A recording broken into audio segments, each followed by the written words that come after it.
nilai. Yang dimaksud dengan akuntansi nilai secara garis besar adalah di mana nantinya akuntansi tersebut berfungsi untuk mencatat antara perubahan nilai yang dilindungi dengan instrumen yang melindunginya. Jadi nilai item sama instrumen. Jadi kalian harus paham terlebih dahulu yang dimaksud dengan itemnya itu berarti adalah variabel utama. Ya, variabel utamanya yang akan kita lindunginya. Contoh, variabel utamanya kita mau melindungi emas. Berarti itu adalah nilai itemnya adalah emas. Sedangkan instrumen yang melindungi apa? Instrumen yang melindunginya kita bisa menggunakan nanti forward kontrak atau future kontrak dan lain-lain. Intinya seperti itu. Nah, jadi akuntansi nantinya untuk hedging ini untuk mencatat perubahan antara nilai item. Jadi nilai item itu adalah tadi nilai utama dari item yang akan kita lindungi. Sedangkan instrumen yang melindunginya itu nanti adalah hal yang kita lakukan untuk melakukan pelindungan atas nilai item tersebut. Di mana nantinya di sini akan ada kontradiksi. Ketika nilai item itu loss, ya, ketika nilai item itu loss nantinya, maka instrumen yang melindunginya akan mengcover. Gitu. Jadi akan ada saling menyambut resiko ibaratkan. Jadi kalau resikonya yang ini kena, misalkan nilai itemnya kena resiko nih penurunan nilai. Nah, maka nanti instrumen tersebut melindungi resiko tersebut. Nah, kebalikan juga, misalkan nilai itemnya nggak ada resiko atau untung gitu dari nilai item. Nah, instrumennya ini yang akan rugi gitulah. Jadi nanti akan ada dua hal di mana nantinya akan gali lubang tutup lubang ibaratkan gitu. Nah, terkait dengan akuntansi dari hedging accounting ini. Nah, itu yang harus kalian pahami. Jadi nanti ada item yang dilindungi sama instrumen yang melindungi. Nah, di mana nanti instrumen yang melindunginya pada periode akuntansi yang sama atau pada tempat yang sama dalam laporan keuangan. Jadi nanti kita akan belajar contoh-contoh bagaimana cara melindungi dari item yang akan dilindungi. Nah, hedging itu sendiri adalah kegiatan untuk meminimalisir risiko atau disebut dengan lindung nilai tadi. Risikonya banyak ya, ada risiko pasar, inflasi, dan lain-lain. Nah, instrumen derivatif itu sendiri biasanya digunakan untuk meminimalisir risiko satu, naik turunnya suku bunga. Karena kita tahu ya, suku bunga fix di pasar itu tergantung dari suku bunga Bank Indonesia dulu. Kalau nanti suku bunga Bank Indonesia itu menentukan suku bunga tengahnya itu berapa, nanti baru bank-bank konvensional atau bank-bank syariah menentukan suku bunga yang ada di bank tersebut berapa. Ada kebijakannya maksimal berapa, minimum berapa. Nggak boleh asal memberikan suku bunga sekian, nggak boleh gitu loh. Sekarang kan kalau kalian pernah lihat suku bunga yang diberikan di pasar itu semakin lama semakin turun di kondisi pandemi kayak gini. Karena kenapa? Ada yang tahu nggak? Kenapa sih BI menurunkan tingkat suku bunga? Ini sambung menyambut menjadi satu dengan kebijakan Bu Menteri kita. Walaupun saya udah nggak lagi mengikuti di Kemenq maksudnya, tapi setidaknya kita harus baca terkait dengan peraturan terbaru ya. Bu Menteri kita memberikan THR tunjangan hari raya keseluruhnya, maksudnya dalam hal ini adalah bonus dan tunjangan tersebut kepada PNS dan lain-lain. Fungsinya adalah untuk dibelanjakan gitu loh. Makanya suruh belanja. Jadi jangan disimpan ke bank. Jadi kalau kalian punya duit, jangan disimpan ke bank. Nanti bilang sama mama ya, Ma kalau saya punya THR nanti dibagi sama siapapun saya harus belanja. Wajib ya, belanja. Karena kenapa? Dengan ada belanja berarti makroekonomi kita akan jalan sesuai dengan rumus pendapatan nasional kan gitu ya. Jadi sekarang ini dalam kondisi pandemi sekarang, tingkat suku bunga itu malah makin turun karena kenapa? Supaya orang jangan ada yang saving gitu. Kalau dia banyak yang saving, maka nanti uang tersebut nggak bergerak ke pasar. Kalau orang nggak ada bergerak, ada permintaan, nggak ada penawaran, ya penawarannya banyak, permintaan nggak ada, yang ada barang itu akan semakin terjun harganya. Ini kan konsep lagi ya. Nah, yang kedua, kurs mata uang. Di mana risiko mata uang itu semakin lama semakin berfluktuatif, tergantung dari kondisi ekonomi. Kalian tahu ya, pada saat zamannya Pak Jokowi, sebelum Pak Jokowi, Pak SBY, tingkat dolar terhadap rupiah itu di angka range-nya 10.000, 11.000, 12.000. Nah, tapi kalau zamannya Pak Jokowi kan memang ya karena dia sudah larinya di market tersebut, dengan kata lain nggak mau kita memang harus melihat kondisi ekonomi kita itu berapa, karena salah satunya adalah Pak Jokowi kan adanya proyek dalam hal ini adalah untuk pembangunan infrastruktur. Nah, pembangunan infrastruktur tersebut lah ya salah satu yang membuat cadangan devisa kita kan ya. Tapi bagus juga dengan adanya hal demikian kan, makanya dengan demikian kan Pak Jokowi mau disebut dengan Bapak Infrastruktur Nasional kan gitu ya. Tapi harus dilihat juga dengan adanya infrastruktur tersebut ada resiko-resiko yang timbul. Ini saya tidak mengkritik, tapi maksudnya kita harus belajar tentang masalah resiko ya. Resikonya apa tadi? Kurs mata uang. Semakin banyak utang dalam jangka waktu menengah atau middle and long term liabilities, maka semakin besar pula gitu loh bunga yang akan dibayarkan gitu kan. Nah, yang ketiga adalah harga saham. Nah, bisa nggak sih kita melindungi nilai harga saham? Ada, bisa. Jadi kalau kita takut nih saham kita di market bursa efek akan turun secara drastis. Pernah ya kasusnya, kalian tahu ya, trading di sekuritas membuat orang untuk terjun bunuh diri karena bukan capital gain tapi loss gain. Nah, karena sahamnya terjun terus gitu loh. Karena kalau kita sudah punya saham terus terjun terus, maka ada dua potensi yang akan kita lakukan. Apa potensinya? Kalau udah pernah main saham, ya kalau kita nggak cut loss ya nunggu terus. Kalau cut loss kan berarti kita rela ya, duit kita hilang begitu saja, betul nggak? Duit kita hilang begitu saja. Tapi kalau misalkan kita nunggu, nah sampai kapan kita nunggu sampai dia rebound? Gitu. Nah, makanya tadi saya bilang harga saham ini memiliki potensi resiko yang sangat besar juga terkait dengan fluktuasinya. Terus di sini ada harga komoditi. Nah, harga komoditi kalian ini gak sih? Kalian itu pernah main sekarang derivatif terkait dengan cryptocurrency? Ada yang pernah dengar cryptocurrency? Nah, itu yang dijual belikan adalah pasar komoditi. Apa pasar komoditinya? Emas lah, valuta asing lah, logam lah, oil and gas lah. Nah, itu pasar komoditi tuh. Yang dimana nantinya pasti kita tahu ya, harga komoditi tersebut pasti terpengaruh dari resiko pasar yang sangat besar itu. Makanya hal-hal demikianlah yang membuat adanya hedging. Nah, bentuk-bentuk paling populer tadi ya, ini sekali lagi terkait dengan instrumen derivatifnya, ada option, kemarin ada option itu adalah suatu hak bukan kewajiban. Jadi bisa memilih ya, I wanna choose call atau put gitu kan, mau beli atau jual terkait dengan option. Kalau terkait dengan future berarti terkait dengan nantinya harus ada pembedanya. Kemarin saya udah pernah jelaskan future dengan forward perbedaannya apa. Kalau future kita ada margin deposit, ada uang yang kita bayarkan di deposit pertama kali kalau untuk future gitu ya. Nah, sedangkan kalau untuk forward kontrak itu nggak ada. Tapi kalau untuk forward kontrak itu ada dua metode ya, ada net settlement, ada gross settlement gitu ya. Di mana masing-masing tersebut kalau net maka tidak ada nilai utamanya yang dibeli. Kalau yang gross settlement dia ada nilai yang dibelinya kan gitu ya. Pada saat di akhir dia misalkan mau beli dolar, maka di akhir ketika kontrak itu udah habis maka dia harus melakukan hal demikian. Nah, untuk swap ini biasanya terkait dengan liabilitas dan aset. Jadi kalau kita mau punya piutang, utang dalam hal ini adalah obligasi dan lain-lain yang hubungannya sama bunga, biasanya kita menggunakannya swap. Nah, itu terkait dengan hal demikian. Nah, why kita harus perlu hedging untuk akuntansinya tersebut. Nah, sekarang kita bahas terkait dengan surat berharga.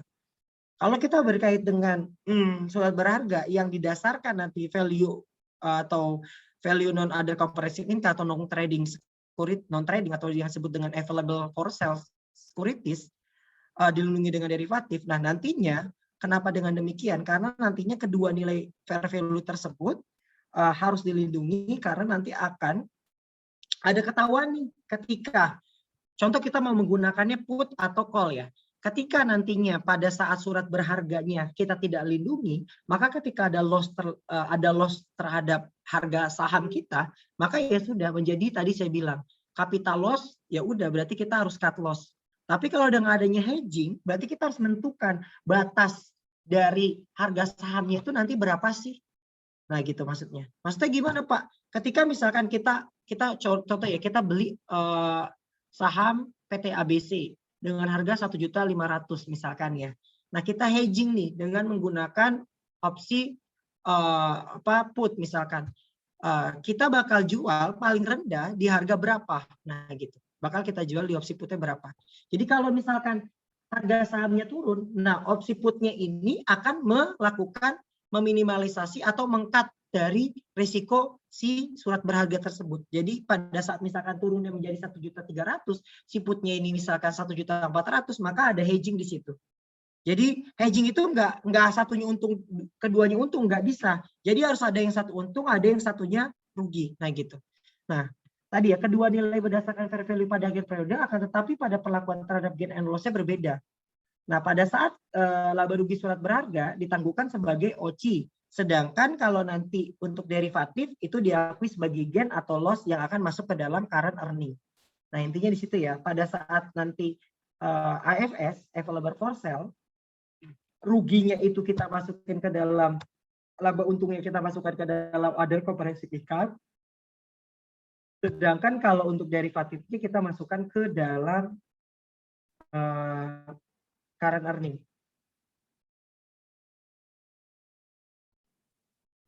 Yang kedua, suatu perusahaan memiliki kontrak pembelian karena perusahaan khawatir harga di pasar akan turun, kontrak pembelian berarti ya, kontrak pembelian, maka ia akan melindungi kontrak pembelian tersebut dengan derivatif. Menurut pelakuan akuntansi konvensional, karena kontrak pembelian adalah executory kontrak, maksudnya adalah kontrak yang terjadi pada saat hal tersebut gitu ya, maka tidak dapat pencatatan atau aset gitu ya. Kalau berdasarkan kontrak baru kontrak. Jadi kalau misalkan kita anggap gini nih, kalian pernah tahu nggak terkait dengan kasusnya di PT Garuda, dia mencatat override terkait dengan income-nya. Karena kenapa? Dia baru menyelesaikan kontrak tapi belum melakukan executory atau kalau kita sebut dengan pelaksanaannya. Nah, kalau masih kontrak doang, belum ada pelaksanaan kapan dilakukan, belum ada kegiatan yang dilakukan, maka itu belum boleh diakui sebagai aset atau liabilitasnya. Kecuali kalau misalkan pekerjaannya sudah dilakukan. Contoh, yang gampang aja dah di kehidupan kita sehari-hari. Misalkan kita ada kontrak nih, perjanjian untuk sewa menyewa ruangan atau kelas gitu ya misalkan ya, atau ballroom deh untuk seminar. Baru kontrak, belum adanya pelaksanaan. Nah, pada saat baru adanya kontrak, misalkan pelaksanaannya tahun 2021, pada tahun 2022. Nah, pada tahun 2020 ini kita belum boleh mengakui sebagai karena baru kontrak tersebut akan berjalan di tahun 2021. Itu namanya demikian. Nah, sedangkan derivatifnya berdasarkan derivatif tersebut tetap dilaporkan dalam laba rugi tahun berjalan. Nah, tadi ya, risiko yang memenuhi syarat untuk akuntansi lindung nilai. Jadi kalau bukan risiko ini, maka nggak boleh dilakukan akuntansi lindung nilai. Misalkan hanya risiko spekulatif gitu lah. Spekulatif berarti nggak ada risiko, terus karena atas kita mau kita mau ya udahlah kita beli aja gitu lah ya dengan hal ini ya. Maka sebenarnya dalam akuntansi itu nggak diperbolehkan terkait dengan demikian. Kecuali ada, ini di PSAK 55 sama PSAK 71 ya, terkait dengan risiko yang wajib timbul dari akuntansi lindung nilai tersebut. Yang pertama tadi saya sudah jelaskan, risiko tingkat bunga. Jadi ini terkait dengan fluktuasi bunga pasar. Bunga pasar adalah tadi ya, bunga yang berlaku di secara umum yang sudah ditetapkan sama Bank Indonesia nih terkait dengan bunga pasar tersebut. Nah, terus risiko tukar falas, risiko harga pasar. Nah, risiko tukar falas juga itu tergantung dari Bank Indonesia dulu yang menentukan batas atas batas bawah ya. Baru nanti di bank-bank konvensional beda dengan money changer. Kalau money changer itu dia kan pihak ketiga ya. Dengan hal demikian ya, kalau money changer, Pak, kenapa sih money changer bunganya itu tergantung dari mereka? Ya iya, karena money changer tersebut lembaga yang dia dibapeti ya. Jadi sistemnya itu memang kalau untuk dia itu terkait dengan pasarnya tersebut, nilai tukar falasnya tersebut tergantung dari kesediaan di mereka dan gabungan dari money changer. Jadi money changer itu ada punya gabungannya yang menerbitkan batas atas maupun batas bawah. Makanya kalau misalkan kalau kita lihat di bank itu bunganya bersaing terkait dengan nilai tukarnya itu bersaing, begitu juga di money changer. Ada money changer yang nilai tukar falasnya tersebut tinggi banget, pernah nggak? Pernah. Pada saat itu, misalkan contoh ya, di bank itu misalkan ya, jangan jauh-jauh deh, pada saat misalkan mau tukerin buat real pada saat umroh ataupun haji. Ya, pada musim-musim umroh dan haji, harga real itu naiknya signifikan. Karena kenapa? Permintaan terhadap real itu besar. Beda dengan kalau kita nukerin di bank. Kalau di bank, memang kita nggak bisa banyak-banyak. Tapi kalau di money changer kita bisa menukarkan maunya kita, asal kesediaan mereka ada. Mereka juga tukar-tukaran kok. Misalkan money changer saya nggak ada, nanti tinggal minta, Ci, gitu biasanya kan Ci ya, yang punya money changer. Ci, ada nggak saldo di sana? Saya ambil dong sekian ratus juta gitu. Nah kalau di bank kita harus tahu dulu di bank ini limitnya berapa gitu loh. Nggak bisa sama kayak nuker duit. Pada saat lebaran kali ini, kita bisa nggak nukerin duit seenak kita? Nggak bisa. Uang recehan itu maksimal per orang kalau nggak salah 5 juta deh.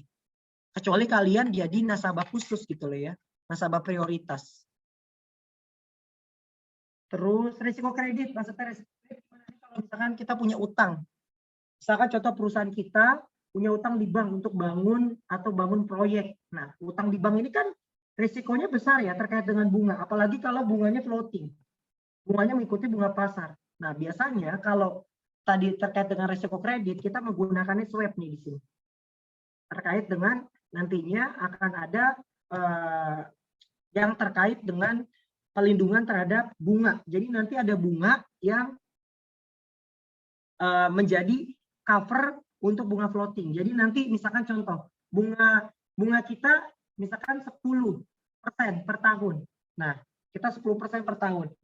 Tapi floating. Jadi misalkan di tahun kedua, tahun ketiga kita nggak tahu. Tapi kita mau nih, kita bunganya 10% per tahun, tapi nanti kita harus bayar bunga LIBOR namanya. Bunga LIBOR ini adalah bunga yang ditetapkan sama pihak ketiga. Nanti berapa tambahannya gitu. Nanti kita akan ilustrasikan di soal. Jadi tadi risiko kredit ini terkait dengan biasanya swap yang akan digunakan. Nah, instrumen lindung nilai yang memisah untuk akuntansi lindung nilai adalah derivatif yang dirancang untuk lindung nilai. Nah, derivatif itu tadi turunan ya, bisa future, bisa forward, bisa dan lain-lain. Derivatif melekat. Nah, contohnya misalkan tadi ya, put atau call option itu derivatif melekat tuh. Dipakai untung, kalau nggak dipakai rugi, atau dipakai rugi, nggak dipakai, kalau dipakai untung, kalau nggak dipakai pasti rugi. Itu derivatif melekat. Aset liabilities keuangan yang non-derivatif yang didesain untuk melindungi risiko perubahan nilai kurs atau falas.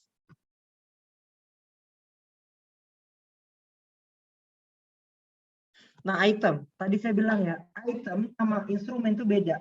Instrumen itu derivatifnya atau apa yang kita mau melakukan alat untuk melindungi item utama. Nah, sedangkan item yang memenuhi syarat untuk dinilai adalah aset atau liabilitas keuangan dengan eksposur terhadap perubahan nilai wajar. Jadi eksposur itu adalah yang sangat peka banget terhadap nilai wajarnya. Jadi kalau misalkan nilai wajarnya berubah dan lain-lain itu sangat mempengaruhinya.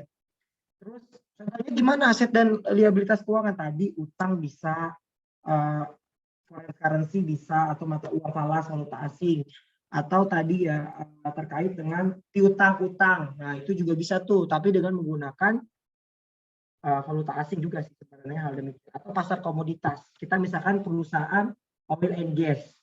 Nah pada perusahaan oil and gas kan ini pada saat harga minyak dunia itu naik atau segala macam. Nah itu maksudnya seperti demikian. Kalau misalkan harga minyak dunia naik, mungkin kita diuntungkan. Tapi kalau harga minyak dunia turun, yang ada bukannya untung malah rugi. Ya itu masalahnya demikian. Makanya tadi alat dan liabilitas keuangan itu terkait dengan hal demikian. Nah, terus aset non finansial terhadap foreign exchange atau risiko harga seperti atau komoditas tadi saya sudah jelaskan ya. Komitmen atau kontrak pembelian penjualan. Nah ini komitmen ini terkait dengan biasanya kita mau beli apa, tapi berdasarkan komitnya dulu. Nah kita lanjut aja langsung ke dalam contoh. Contoh jenis akun dari nilai itu sendiri. Yang pertama ada yang disebut dengan fair value hedging accounting. Kalau yang disebut dengan fair value hedging accounting, kalau kalian pahami, di sini terkait dengan nanti akuntansi untuk lindung nilai yang berkaitan dengan nilai wajar dari suatu item tersebut. Sedangkan untuk cash flow hedging accounting Ini intinya adalah yang berkaitan dengan aliran kas nantinya ya. Aliran kas baik itu masuk maupun keluar yang nanti akan mempengaruhi operasional dari suatu perusahaan. Sedangkan dari hedging of net investment ini terkait dengan nantinya akuntansi untuk investasi dan anak perusahaan terkait dengan subsidiary foreign entity atau transaksi terkait dengan jual beli terkait dengan tadi piutang utang dengan subsidiary yang melibatkan valuta asing. Nah, tadi saya sudah bilang, risiko terkait dengan net investment atau foreign entity subsidiary ini terkait dengan lindung nilai risiko mata uang asing dikaitkan dengan foreign operation. Jadi operation itu tadi terkait dengan operasi yang menggunakan mata uang asing dalam laporan keuangan yang memerlukan translasi ke dalam mata uang pelaporan induknya. Ya. Sedangkan kalau untuk fair value hedging, ini tadi namanya udah fair value, berarti melindungi atas nilai wajar. Jadi nanti nilai wajarnya tersebut yang dilindungi. Ya, supaya kenapa? Aset yang kita mau beli atau aset yang kita mau jual, harga wajarnya tersebut tidak jauh-jauh dari yang kita prediksi gitu loh.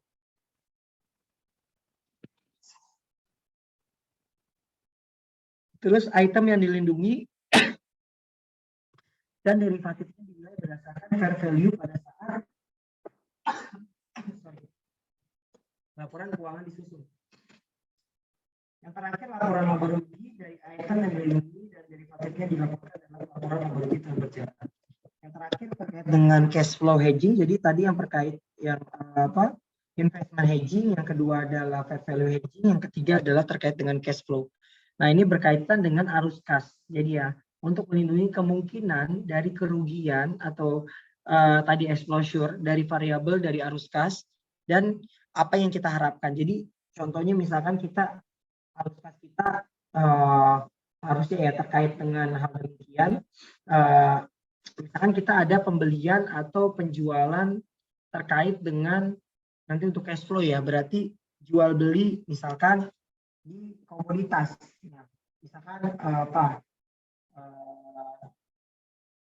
misalkan minyak. Nah, itu bisa juga tuh. Kalau misalkan kita beli dengan harga sekian, maka nanti bisa kita lindungi dengan adalah cash flow hedging. Nah, untuk cash flow hedging ya, yang kalian harus perhatikan adalah laba rugi tersebut nanti dilaporkan sebagai komponen akumulatif other comprehensive income. Sedangkan kalau untuk yang lainnya itu nanti kita akan masukkan ke dalam tetap gain atau loss ya.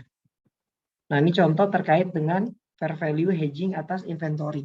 Nah, kalau yang terkait dengan atas inventory ini nanti kita masih mencatat sebagai gain atau loss terkait dengan hedging tersebut. Contoh, Exco memiliki persediaan 10.000 ons emas per 1 November 2010 dengan harga perolehan 3 juta. Jadi 300 per ons. Ya, ini 300 dikali dengan 10.000 kan hasilnya demikian ya. Hasilnya adalah 3 juta. Bentar, saya balas dulu. Nah, harga emas pada saat itu adalah 352. Jadi 352 ya. Tapi kita memiliki persediaan pada saat itu 300 per ons. Itu harga perolehan kita. Oke ya, ini harga perolehan. Kalau kita jual pada saat itu berarti kan kita ada selisih untung 52 ya. Tapi kita kan nggak jual di tanggal 1 November gitu ya. Pada 1 November perusahaan mengikat forward kontrak untuk menjual. Berarti ini posisinya nanti forward kontrak itu long ya. Karena kita menjual posisi long. Ya, jadi jual itu long. Kalau kita posisi membeli itu berarti short. Nah, menjual emas dengan harga 350. Dia mengikat nih supaya untung nantinya ketika harga emasnya turun gitu loh ya. Kontrak akan jatuh tempo pada tanggal 31 Maretnya akan diselesaikan pada secara net. Oke, forwardnya secara net. Berarti nggak akan ada penyerahan terkait dengan emas tersebut ya. Sedangkan harga spotnya adalah 342 ya. Jadi dia jualnya nanti per tanggal 31 Oktober harga kontrak 340. Ya.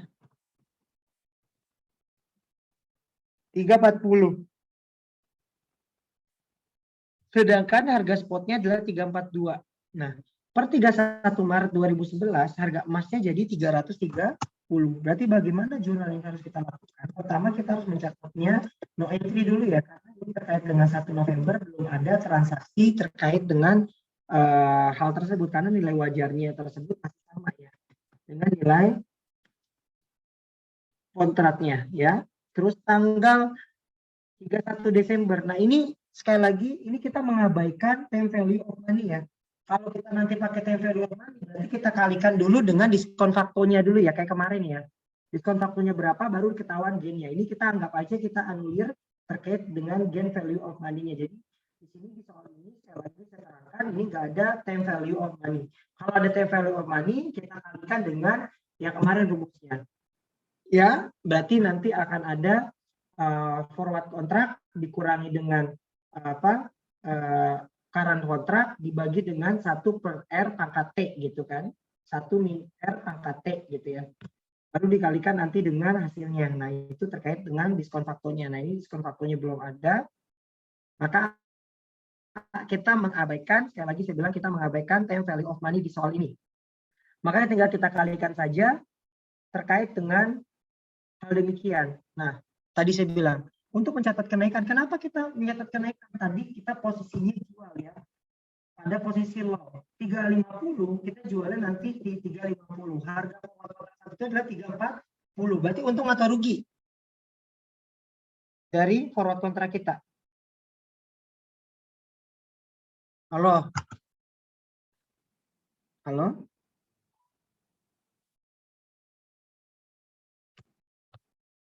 Dengar suara saya ya harusnya. Kita 350, kita posisinya jual nih. Ya, kita udah ngikat kotak 350. Sekarang harga kontraknya 340. Berarti kan posisi kita untung dong. Kenapa bisa untung? Karena harga kontrak kita lebih besar daripada kalau kita jual pada saat itu, gitu loh. Kontraknya. Nah, beda dengan halnya kalau kita posisinya beli, gitu loh. Misalkan kita posisinya beli kontrak, nah ini baru akan muncul loss.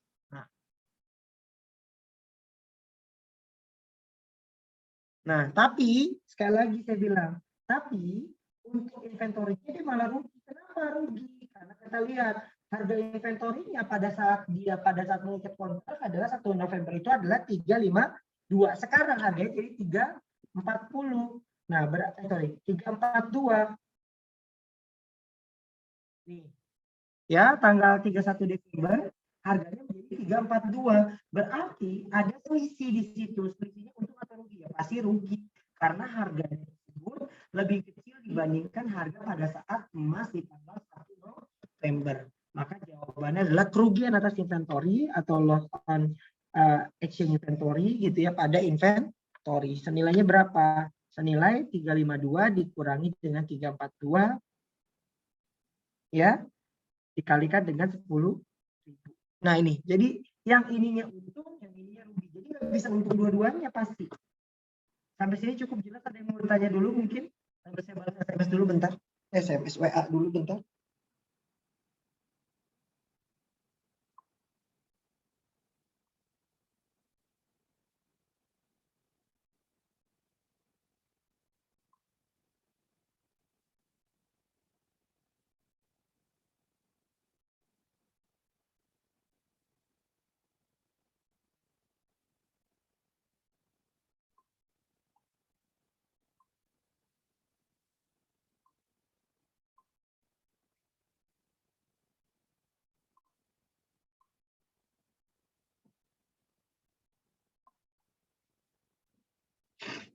Sampai sini cukup jelas, ada yang mau tanya dulu?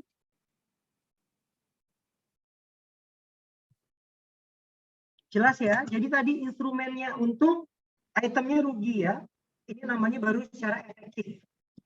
Jadi ada item yang untung, ada instrumen yang, item yang rugi, instrumen yang untung. Nah, terus kalau dia jual, tadi per tanggal 31 November, dia jual kepada pihak ketiga dengan harga 330, maka kontraknya untung lagi. Karena kenapa? Dia kan awalnya udah 340. Nah, kita kurangi lagi 330, maka untuk 100. Sedangkan untuk kerugian inventorinya maka akan rugi untuk yang instrumen itemnya ya. Jadi kerugian atas inventory pada inventory senilai 120. Untuk nilai sama saja terkait dengan hal demikian. Ini yang membedakan adalah kalau di sini kan belum ada diskon faktor. Nah, kalau ada diskon faktor maka dikalikan dulu dengan diskon faktornya ya.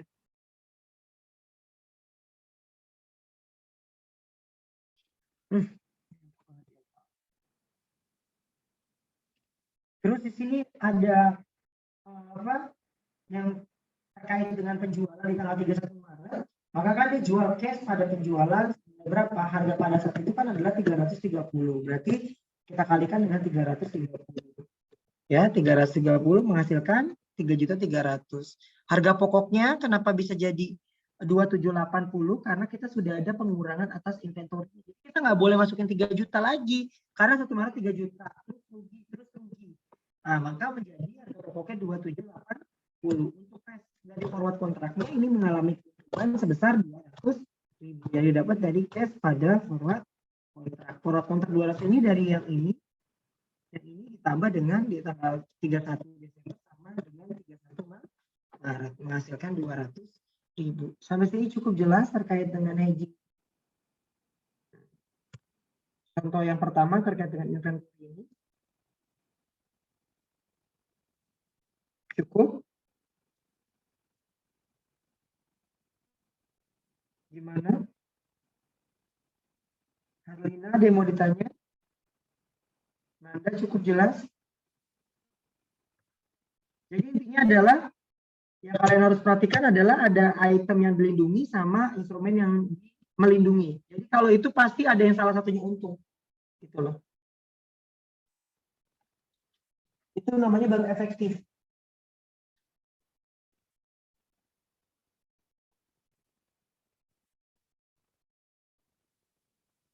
Gimana Said? Ada yang mau ditanya dulu? Tadi garuk-garuk kepala, apa gatal aja atau emang gimana? Gatal aja, Pak. Oh, gatal aja. Cukup jelas ya terkait dengan contoh pertama ini ya. Ingat ya, sekali lagi ini saya tidak memasukkan time value of money.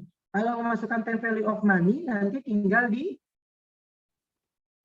kayak kemarin loh. Nyambung ya, dikalikan dengan diskon faktornya. Nanti contohnya deh saya kasih tahu dikit deh. Nah, sekarang terkait dengan available for sales. Nah, tadi saya bilang ya terkait dengan available for sales pasti instrumen yang melindunginya adalah kalau nggak put adalah call. Nah, kalau di sini put kemarin kebijakannya gimana? Put itu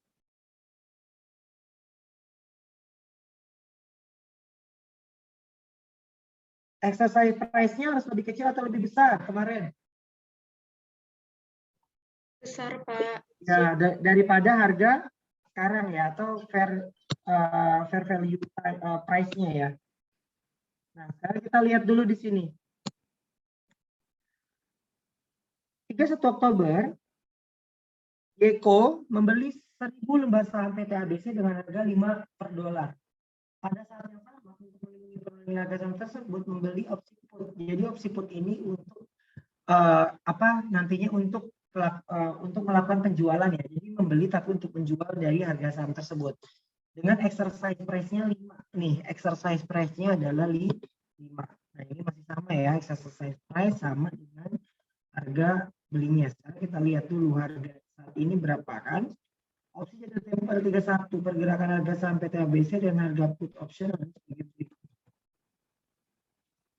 Nah, ini kemarin saya sudah kasih tahu terkait dengan harga demikian. Nah, untuk harga sahamnya, ini kita bisa lihat 5 ke 47, berarti turun. Rugi. Turun lagi, berarti rugi untuk harga sahamnya. Sedangkan untuk yang harga optionnya, nah nih, harga optionnya kalau kita lihat di tanggal 5 itu kan masih sama. Terus naik. Jadi ada yang kalau yang tadi harga sahamnya turun, pasti harga opsi jualnya nanti akan mengalami kenaikan. Pasti kayak begitu sih rata-rata. Terkait dengan hal demikian. Nah, untuk jenjangnya itu nggak harus 700 ke 200, 900 ya, itu nanti. Maka jurnal yang pertama terkait dengan demikian. Nah, yang pertama adalah untuk mencatat pembelian investasi, berarti investment in AFS ada cash senilai 5.000, berarti kan ini 5 dikalikan dengan 1.000. Terus ada put option. Put optionnya ini diambil dari mana? Dari yang pembelian pertama. Di sini harusnya ada tetap ya harga sahamnya dibeli dengan harga 5 ya. Exercise-nya 5 ya. Harusnya di sini ada premiumnya nilainya, tapi asumsikan 5 juga dikalikan dengan 1.000, maka menghasilkan 500.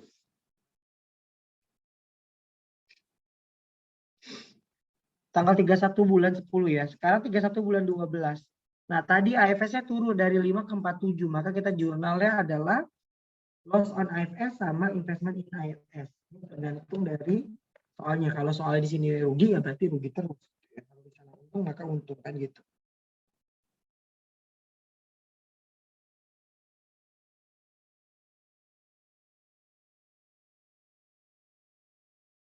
Sedangkan kalau untuk put optionnya, tadi saya bilang, ketika instrumen itemnya rugi, pasti item instrumen itu pasti untung. Jadi nanti cara cross check-nya di situ dulu deh. Jadi ada cover rank, ya. Yang satunya rugi, yang satunya pasti untung, gitu ya. Terus di sini kita bisa lihat kenaikannya bisa dapat berapa kan gitu ya. Dapatnya dari 700 dikurangi 200. Dapat dari mana? Ini dari soalnya.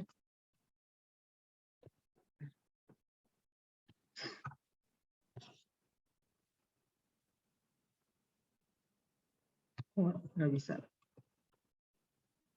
Udah jelek. Sorry.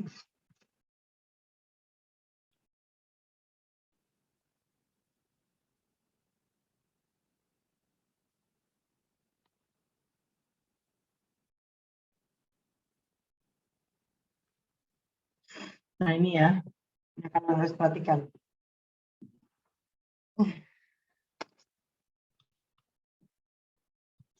Terus yang ketiga, yaitu tanggal 31 bulan 7 2011, ini ada turun lagi kan, dari 475 menjadi 4,50. Maka akan ada penurunan sebesar 250 yang kita akan catat sebagai loss on IFS pada investment in IFS. Nah, untuk jurnal yang ini tinggal dikurangi saja, tapi untuk put optionnya untuk lagi, karena tadi dari 900, dari 700 ke 900, berarti 900 dikurangi 700 menghasilkan 200. Nah, untuk yang terakhir terkait dengan kita jual AFS-nya, nah AFS ini jadi berapa? Kas pada investment senilai 4,5. Kenapa 4,5? Karena harga pada saat 31 bulan 7 itu jadi 4,5. Berarti 4,5 dikali dengan 1000 hasilnya 4.500. Nah, itu yang pertama.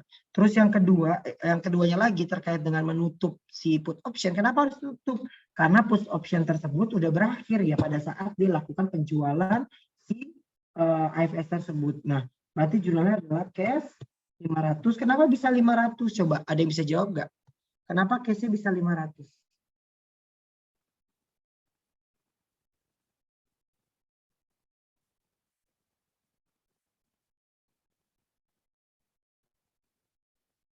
Kenapa bisa 500? Ya, karena tinggal dikurangi saja ya. Dari harga 5 dikurangi pas setengah. Kan kemarin nyari labanya kan adalah gimana cari laba? Harga, price gitu ya, exercise price gitu ya, dikurangi dengan harga saat itu spotnya, berarti 4,5 kan, dikalikan dengan 1000 hasilnya 5.500, put optionnya 900. Put option itu diambil dari yang paling terakhir ya, berarti kalau kita jurnal bikin kalau kita bikin bentuk T, buku besar, kan awalnya ada put optionnya 200 ditambah 500, 700, di debitnya lagi ada 200, maka kita kreditkan 900, sedangkan lossnya awalnya adalah 250 plus lossnya lagi tadi mana ya? 250.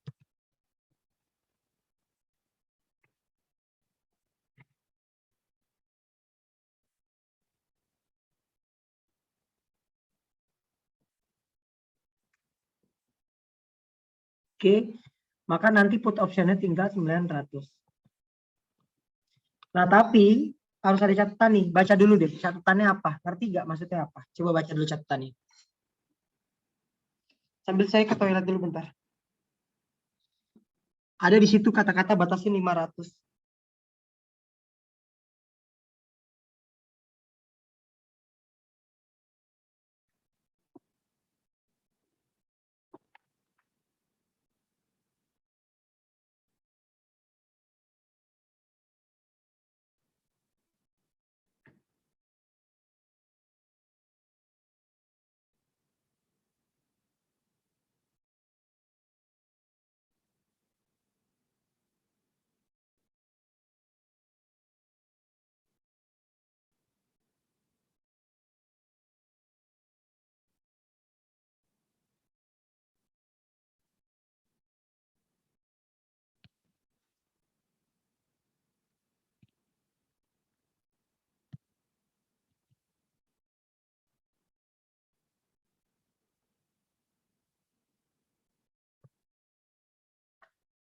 Bentar ya.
Halo, coba ada yang bisa tahu nggak tadi? Kenapa di sini ada kata-kata?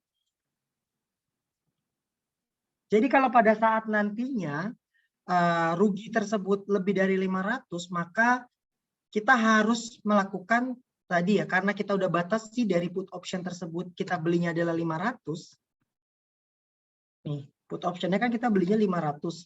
Maka ruginya nantinya, ruginya kita hanya sampai dengan 500-nya saja. Nah gitu ya. Karena di sini kita masih ada 400 dari put optionnya tersebut, itu kan berarti kan tinggal dibalik dari harga yang gainnya tersebut yang 400 ya, 200 tambah 200 tambah 200 tersebut ya. Nah, ini masih sama, sorry. Nah, bagaimana terkait dengan nanti lindung nilai komitmen penjualan? Ini terkait dengan lindung nilai komitmen penjualan, berarti intinya baru melakukan pengikatan kontrak ya. Biasanya pengikatan kontrak tersebut nantinya kita lihat dulu. Oke, di sini kita menggunakannya future. Posisinya beli. Kalau posisi beli berarti short ya. Nah, ini kebalikannya. Kalian lihat dulu. Posisi beli ketika harganya naik berarti kita malah rugi. Ketika harganya naik malah kita untung. Kebalikannya kayak tadi. Kalau tadi kan kita posisinya adalah jual.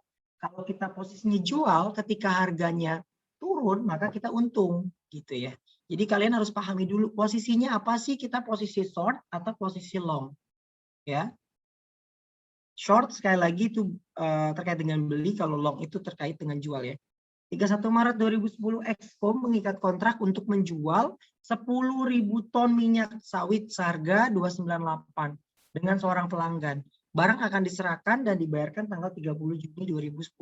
Harga pasar per tanggal 31, ingat ya, harga pasar per tanggal 31 adalah 298, berarti masih sama ya dengan harga awalnya, memang tanggal 31 juga ya. Karena perusahaan khawatir harga minyak sawit akan naik. Nah, dia melindungi dengan membeli. Ingat ya, dia membeli 10 buah kontrak future. Beda dengan tadi kalau dia menjual ya. Yang awal yang ini mana tadi tuh.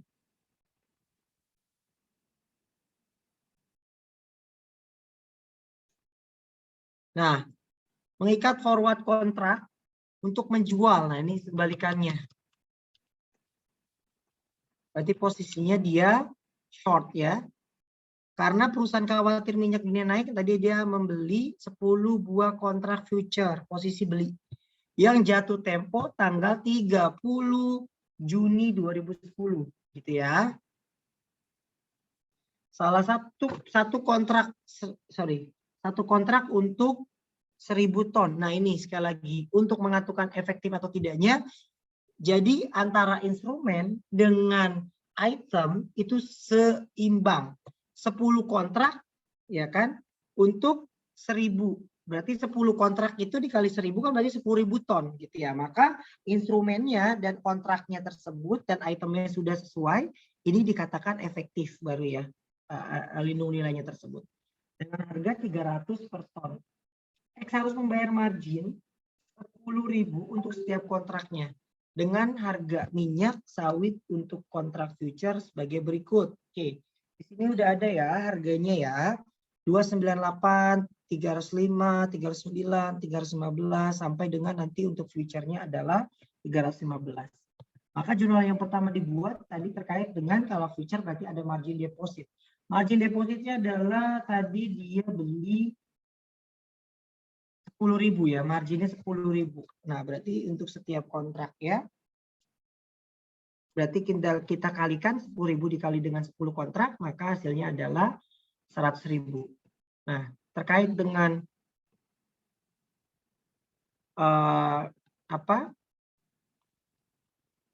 komitmen penjualannya, kenapa kita belum melakukan penjurnalan? Karena kita tidak ada jurnal untuk komitmen penjualan di tanggal 31 2010. Kita harus mencatatnya adalah margin depositnya saja ya.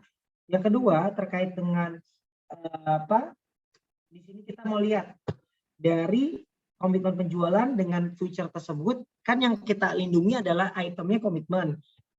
Terus untuk terkait dengan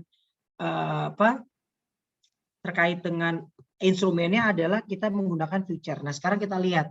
Untuk mencatat rugi karena kelapa sawit naik, dia posisinya kan tadi kan adalah short ya berarti ya.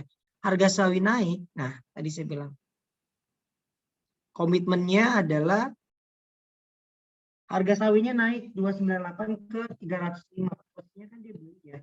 Berarti dengan demikian harga komitmen tersebut akan rugi ya.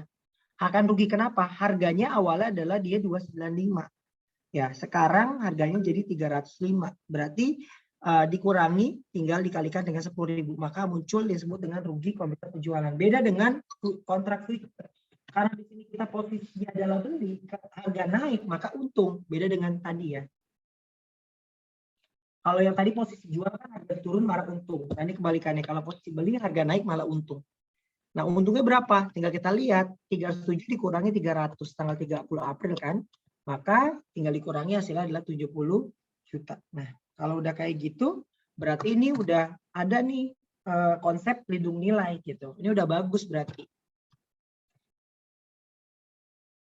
Nah, sekarang kita lihat lagi di sini. Terkait dengan jurnal yang akan dibuat oleh Exco berhubungan transaksi tersebut. Yang pertama, ini terkait dengan komitmen tersebut lagi tanggal 31 Mei tadi harganya jadi 309. Berarti rugi lagi dari 305 ke 309 rugi lagi, sedangkan si kontraknya future tersebut naik. Kenapa? Kalau posisinya buy, tadi posisinya short, maka dari 37 ke 310 dikatakan untung. Sampai sini cukup jelas dulu gak? Jadi kalian itu jangan sampai salah di posisinya ya. Salah menentukan posisi maka salah menentukan laba atau rugi. Jadi baca dulu dia posisinya sebagai apa. Gimana Rehan? Nyambung? Ngerti Rehan? Insya Allah ya.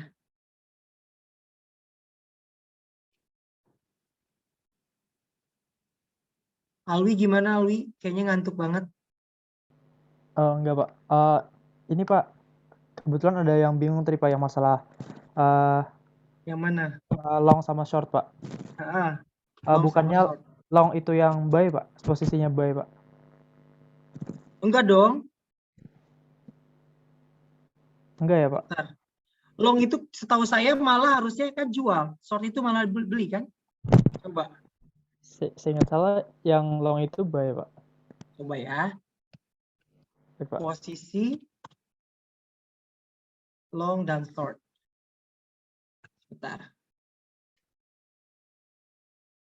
Dalam forex kan ini kan. Soalnya ini kita mainnya di currency ya. Bentar. Derivatif.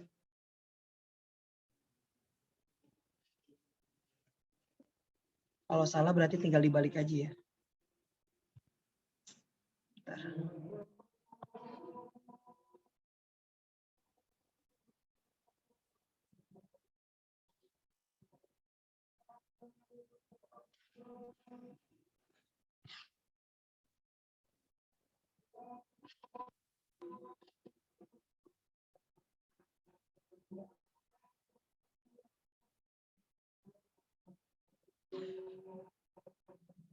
Trader beraktivisasi untuk profit penurunan.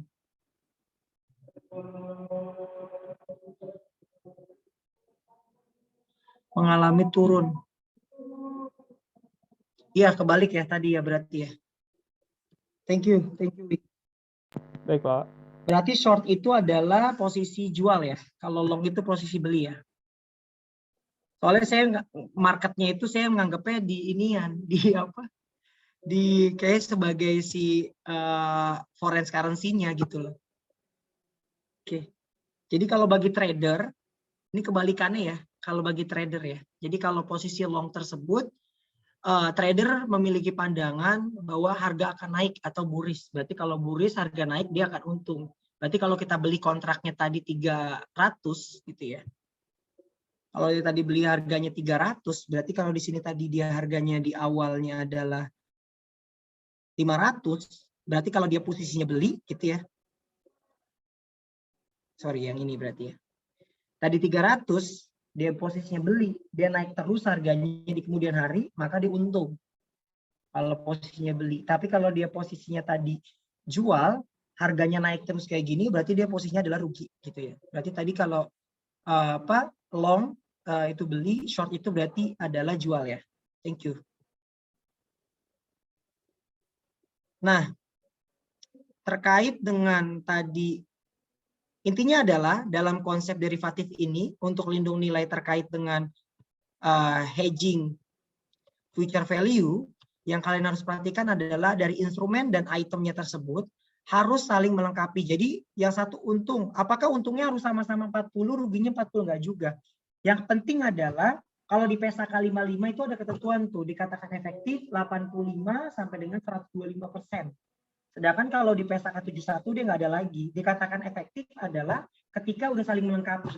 Instrumennya ada yang rugi, itemnya ada yang untung atau sebaliknya. Intinya kayak gitu. Nah, tanggal 30 Juni, nah di sini rugi lagi nih. Dari 309 harganya naik terus kan. Di spotnya ini kan. Kalau untuk komitmen itu lihatnya dari harga spot ya. Kenapa komitmen menggunakan harga spot? Karena komitmen itu berdasarkan harga pasar, itulah harga yang terjadi pada saat itu. Sedangkan kalau untuk kontrak future itu udah ada ya. Kontrak future-nya tersebut rate-nya udah ada. Nah, ini kita bisa lihat di sini terkait dengan hal demikian untuk yang kontraknya akan mengalami kenaikan, sedangkan kalau dalam komitmennya akan mengalami rugi. Tanggal 30 Juni. Nah, 30 Juni tadi dia jual ya, sawitnya ya. Nah, sawitnya jualnya berarti berapa? Dia harga 30 Juni yang tadi adalah 30 Maret berarti ya. Harga pasar per 31 Maret 2010 298. Oke. Nah, tanggal 30 Juni tadi dijual ya, sesuai dengan kontrak maka harganya mengikat ya. Berarti jualnya adalah kas pada penjualan 298 dikalikan dengan 10.000. Nah, komitmen penjualannya kita lihat dulu. Jadi komitmennya tadi karena kita dalam posisinya adalah terjadinya kerugian atas komitmen tersebut, maka tinggal kita balik ya adanya. Ini untuk menutup komitmen penjualan pada penjualan tersebut. Berarti berapa? Komitmen penjualan pada penjualan senilai 170. 170 itu adalah akumulasi sebenarnya. Akumulasi dari komitmen-komitmen yang sudah ada di sini. Tapi kalau kalian mau langsung jumlahkan juga nggak apa-apa sih. Berarti 70.000 ditambah 40.000 ditambah 60.000. Maka hasilnya 170. Atau langsung aja kalian kurangi dengan harga terakhir dikurangi dengan spot rate saat itu. Berarti 298 dikali dengan 10.000. Hasilnya adalah 170. Sedangkan untuk penerimaan kasnya ini terkait dengan tadi margin depositnya. yang kita tutup dari hasil keuntungan dari margin deposit tersebut berapa. Nah, ini kita lihat margin deposit kita adalah 100. Dapat dari mana? Dari awal 100 yang kita lakukan pencatatan ya, margin deposit kita 100. Nah, untuk labanya di sini ya. Labanya di sini berapa labanya? Nah, ini bukan 150 ya, ini nanti tinggal diganti nih. Kan 315 dikurangi 310 hasilnya adalah 5 ya. 5 berarti dikalikan dengan 10.000. Hasilnya harusnya bukan 150 ya. Ini salah catat ya. Ini bukan 315 nih, bentar. Margin kita, ini untuk margin kita ya. Berarti kan hasilnya adalah 300 ya. Ini harusnya 300 nih. Karena perusahaan sudah mendapatkan kas 50, akan tetapi karena perusahaan sudah menyetor 100, maka kita akan mendapatkan diterimanya jadi 250 gitu. Nah, ini untuk kontrak future kita akan mengalami kenaikan dari harga, bentar. Kita lihat tanggal 31-nya ya. 315, benar ya? 315 dikurangi 310 dikalikan dengan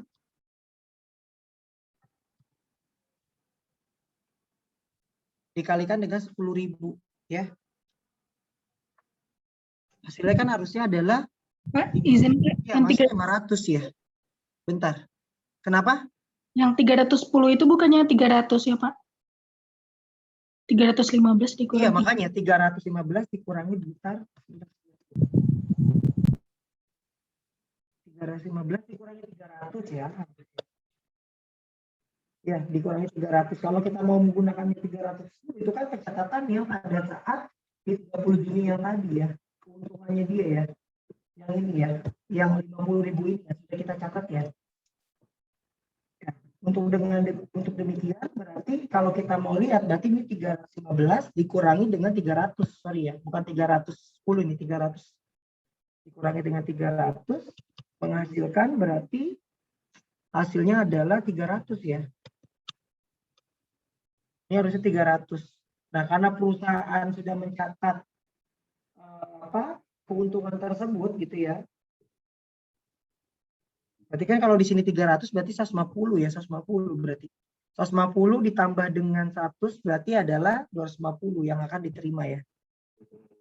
Ya sudah, berarti ini demikian ya. Jadi perusahaan itu akan mendapatkan uang sebesar 250, tapi untungnya sebenarnya hanya 150 gitu ya.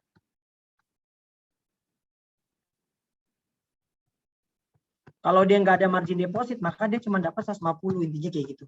Dari pernyataan statement di sini maksudnya gini. Jadi perusahaan akan mendapatkan uang sebesar 150, akan tetapi perusahaan sudah menyetorkan margin deposit di awal pertama kali 100, maka nanti yang kasih terima menjadi 250. Nah, kalau kalian mau lihat dari kontrak forwardnya ini tanpa menghitung juga bisa. Jadi tinggal dijumlahin aja dari yang kontrak forward di awal. Berarti kontrak forwardnya adalah 70 ditambah dengan 30, 100 ditambah dengan 50. Maka tinggal dibalik nanti jadi 150 kan. Oke. Selanjutnya terkait dengan lindung nilai piutang dalam mata uang asing. Nah, ini terkait dengan lindung nilai mata uang asing yang kalian harus perhatikan di sini, nantinya kita akan masukkan ke dalam OCI ya, kalau yang terkait dengan mata uang asing ini.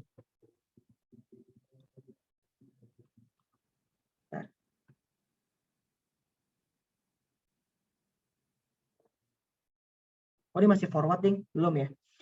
Nah, saya lanjutin dulu deh. Untuk Exco, perusahaan minyak Indonesia menjual senilai 15.000 pada tanggal 1 Desember 2010. Pembayaran akan dilakukan dalam US dollar. Pada tanggal 30 Januari, mata uang fungsional X adalah rupiah. Karena nanti dia khawatir tadi ya terkait dengan risiko valuta asing, dia akhirnya melakukan forward kontrak dengan broker untuk menukar US-nya adalah untuk menukar US-nya dengan rupiah. Transaksi tidak akan diselesaikan secara net, berarti nanti dia akan diselesaikan secara gross ya. Kurs dolar terhadap rupiah untuk 1 Desember sampai dengan 30 Januari 2011 adalah sebagai berikut.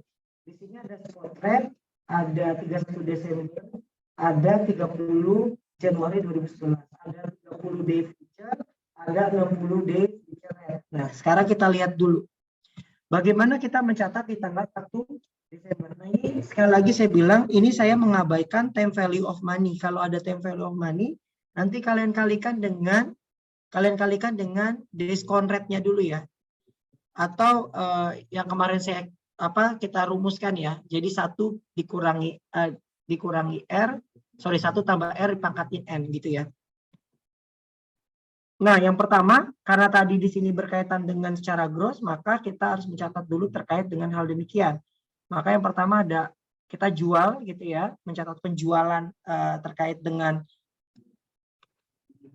minyaknya pertama kali. Berarti ada account receivable pada sales ini sama dengan foreign currency seperti 2.500. Nah, terus yang kedua, untuk mencatat nilai wajar dari derivatif, nah ini kenapa dikalikan dengan 9.100?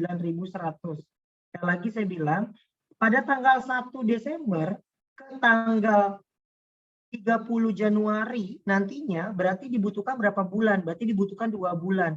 Maka kita menggunakannya adalah yang rate di 60 day future rate. Ya, kita menggunakannya yang di day 60 future rate karena 2 bulan lagi ya. Untuk kontrak rate-nya tersebut. Nah, maka kita pakainya yang 9.100. Itu yang harus diperhatikan. Jangan kita pakai yang walaupun di sini sama-sama 9.100 juga ya, tapi kita di sini pakai yang 60 day future. Biar nanti kalian paham juga kalau nanti yang berubah jadi 9.000 doang, kalian pakai 9.000 gitu kan. Nah, tanggal 31 Desember 2010 di sini ada kerugian. Kenapa ada kerugian? Untuk yang account receivable di sini ada kerugian 9.400 menjadi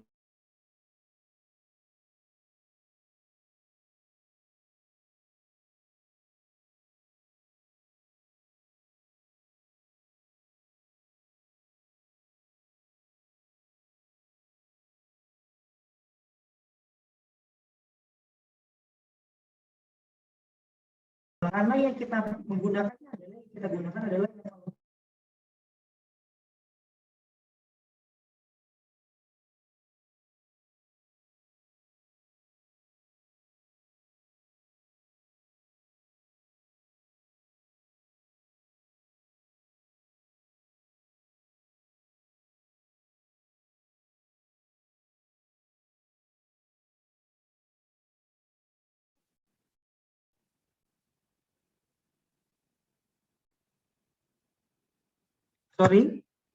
sinyalnya kembali lagi. Jadi kalau yang tadi, kalau kita kan di sini akan kita masukin ke dalam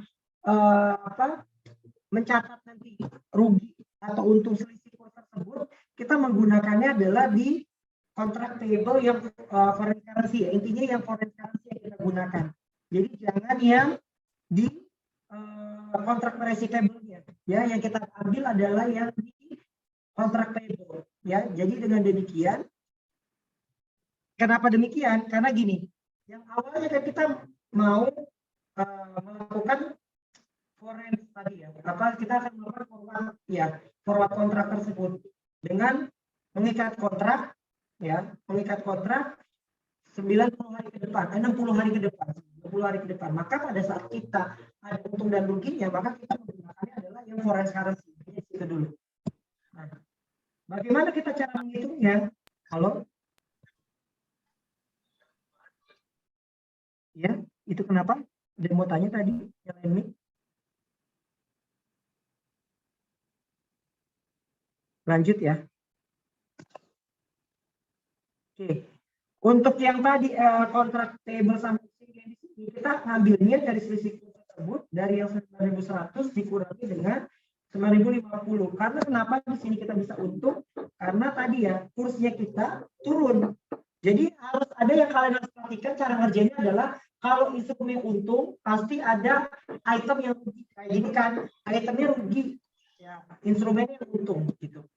Memang harus timbal balik. Tanggal 30 Januari di sini kontraknya lagi turun lagi, gitu kan?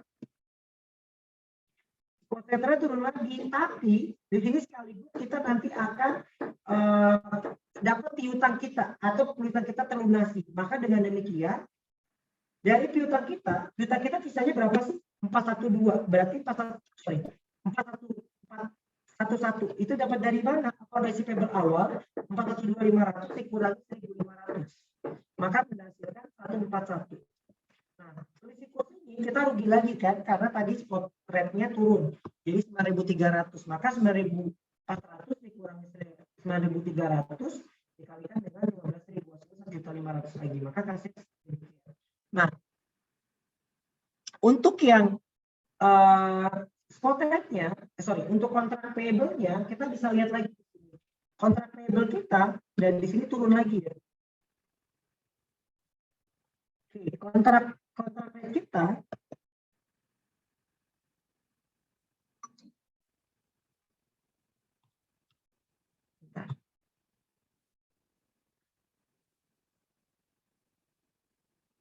kalau yang ini terkait dengan penyerahan, ya karena tadi kita bilang ada penyerahan sebesar kas yang kita keluarkan karena tadi di sini menggunakan metode gross, berarti kita harus membeli si kontrak payable kita.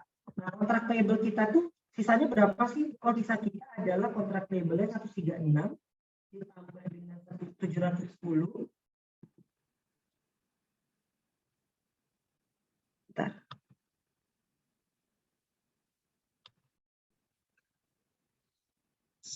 Sorry, 136.500 dikurangi 750 karena di sini di debit ya terkait dengan 750 tersebut, maka mendapatkan 135.50. Nah, kenapa kasnya tersebut ya? Kan kita belinya adalah 315 dikalikan dengan 9.300.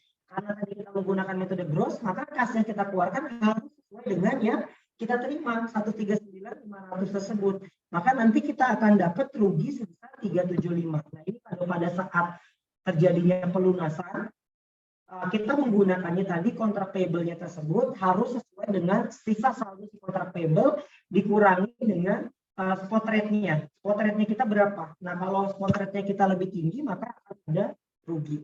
Nah, tapi nantinya penyelesaian dari kontrak receivable kita dapat uang lagi tambahan terkait dengan cash pada kontrak receivable senilai 136.500. Nah, ini yang harus kita jurnal tambahan. Jadi pada kontrak payable emang ada rugi, tapi kalau untuk kontrak receivable-nya kenapa bisa untung?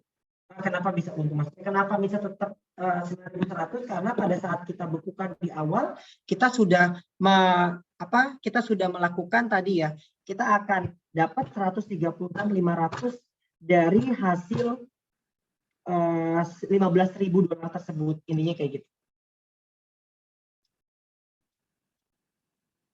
Nah, untuk hedging of foreign forecasting transaction, nah ini harus kalian pahami terkait dengan forecasting transaction ini nanti akan ada intinya kalau terkait dengan forecasting transaction nanti kita akan masukin ke dalam other comprehensive income, bukan exchange loss terkait dengan itemnya tersebut ya. Contoh misalkan X memperkirakan bahwa 1 tahun ke depan, ada kata-kata kayak gitu ya, memperkirakan 1 tahun ke depan akan memproduksi dan menjual tembaga sebanyak 100.000 pounds dengan biaya 28.900. Karena khawatir harga tembaga tersebut turun, maka ia akan mengikatnya sama aja forward exchange contract dengan Y. Nah, tembaga tersebut dengan nilai 300. Nah, di sini ada time value of money ya. Ada 1% bunganya. Berarti kita lihat dulu 1% bunga tersebut ketika di present value kan itu berapa. Di sini ada 1 Oktober sampai dengan 30 September. Berarti di sini ada berapa bulan? Oktober, November, Desember, Januari, Februari, Maret, April, Mei, Juni, Juli, Agustus, September. Itu berapa bulan tuh? Oktober, November, Desember, Januari, Februari, Maret, April, Mei, Juni, Juli, Agustus, September. 12 bulan ya berarti ya. 12 bulan rate-nya itu udah ada. Nah, berarti yang pertama, kalau tadi terkait dengan forward, maka tidak ada terkait dengan hal demikian. Nah, pada saat kita menghitung forward tersebut, untuk forecasting, maka kita harus mengakui sebagai OC pada forward kontrak. Nah, ini pada saat kita mengakui forward kontrak tersebut. Nah, dengan cara apa? Nah, dengan cara apa di sini? Kita lihat dulu ya. Tadi, kita punya 100.000 pound sterling ya, 100.000 pound sterling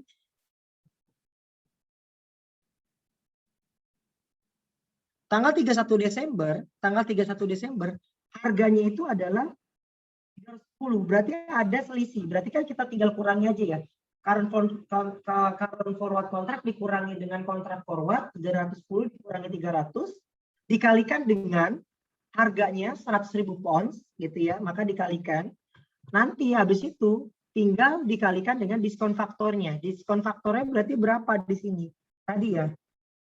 Kita present value berarti kita udah kalikan ya tadi ya. 1 ditambah dengan T dipangkati dengan N. Kenapa di sini 9? Kenapa bukan 12? Karena sudah Desember. Berarti Desember ke September. Berarti kan Januari, Februari, Maret, April, Mei, Juni, Juli, Agustus, September. Berarti 9 bulan lagi ya.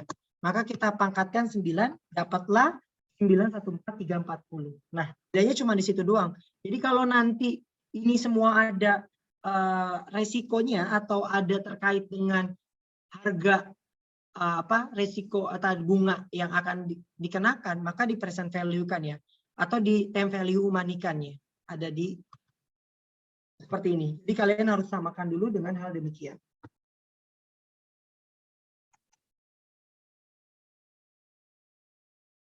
Jadi jangan pakai 12 pangkatnya ya, karena di sini 31 Desember maka pangkatnya itu udah menjadi 9. Tanggal 31 Maret.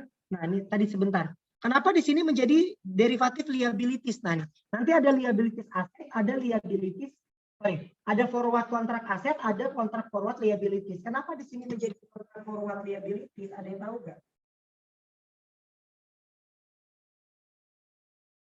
Ada yang tahu nggak? Karena harganya lembaga tersebut naik. Ya kan? Harga tersebut naik, otomatis nantinya, dia kan di sini kan dia bilang mengikat forward kontrak untuk menjual kembali. Ya kalau harganya naik gitu ya, harganya naik tadi posisi jual, maka akan muncul liability. Beda dengan kalau harga tuh turun, dia akan menjadi aset. Jadi intinya itu dulu tuh posisinya, jual atau beli. Kalau posisi jual harga naik, maka jadi liability atau jadi beban, intinya gitu. Salah satu indikatornya beban adalah akan mengurangi revenue dan akan menaikkan liabilitas. Jadi kenapa itu dikatakan kenaikan dari liabilities. Sampai sini cukup jelas dulu?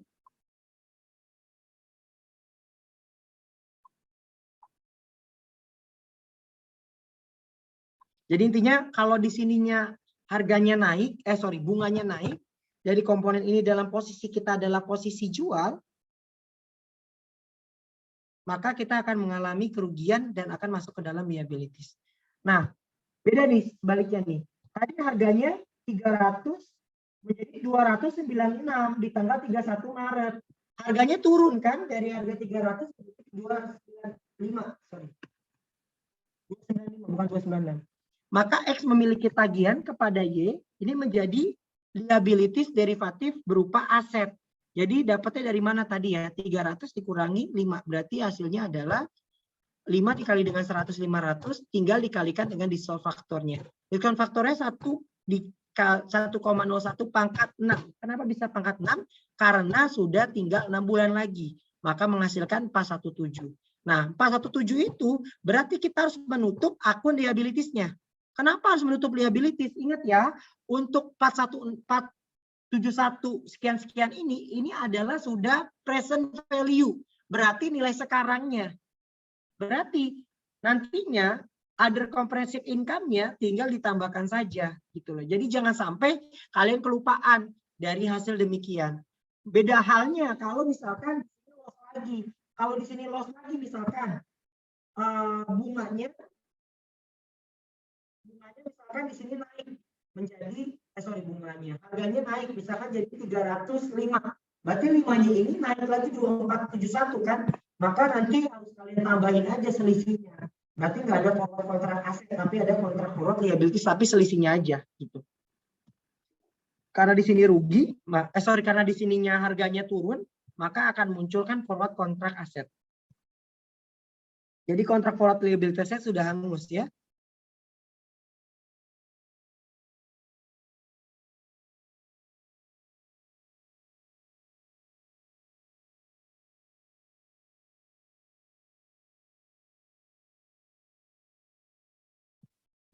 Kok nggak bisa di slide?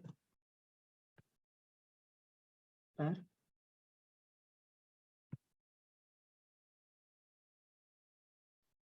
Bapak kalau jual naik, kalau untung rugi. Apa maksudnya nih? Widya, iya apa Wid? Tergantung posisinya. Enggak, Pak. Tadi tuh rencananya mau privacy chat ke Awi. Oh, Jadi kekirim ke everyone. Tapi nggak apa-apa sih, Pak. Langsung nanya aja. Ini ya, Ya. Pak. Kan tadi kan Awi kan nanya yang gain sama loss tadi, Pak. mm-mm. Nah, yang mau ditanyain tuh, tadi tuh Bapak jawab gain apa loss ya, Pak? Kalau misalnya harganya naik tadi. Tergantung opsinya. Tergantung kita posisinya apa. Kalau kita menjual gitu. Kalau jual harganya naik terus kayak tadi ya, harganya naik terus kan berarti kita malah rugi. Oh, malah rugi ya, Pak. Mm-mm. Berarti kan di PPT tadi gain, Pak. Yang di mana? Yang apa? Yang 300 ke 307 tadi yang current price. Bentar. Yang future forward.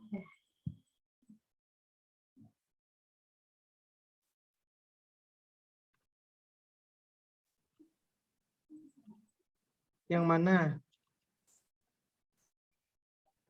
Yang ada Pak kontrak future sama laba atas kontrak future yang 70.000. Ada nggak apa aku salah lihat ya?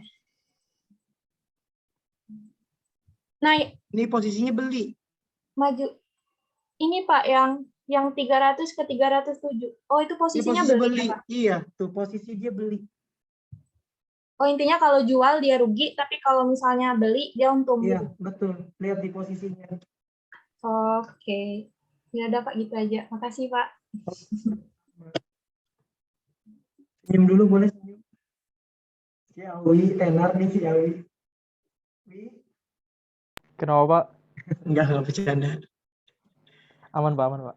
Aman ya. Oke ya. Nanti kalau misalkan saya hilang, tolong dibenerin aja ya, nggak apa-apa. Namanya kita lagi sama-sama. Ya, beginilah. Dalam suasana mengantuk. Jujur aja sih Tama ya, bener gak sih kalau jam segini nih? Hah!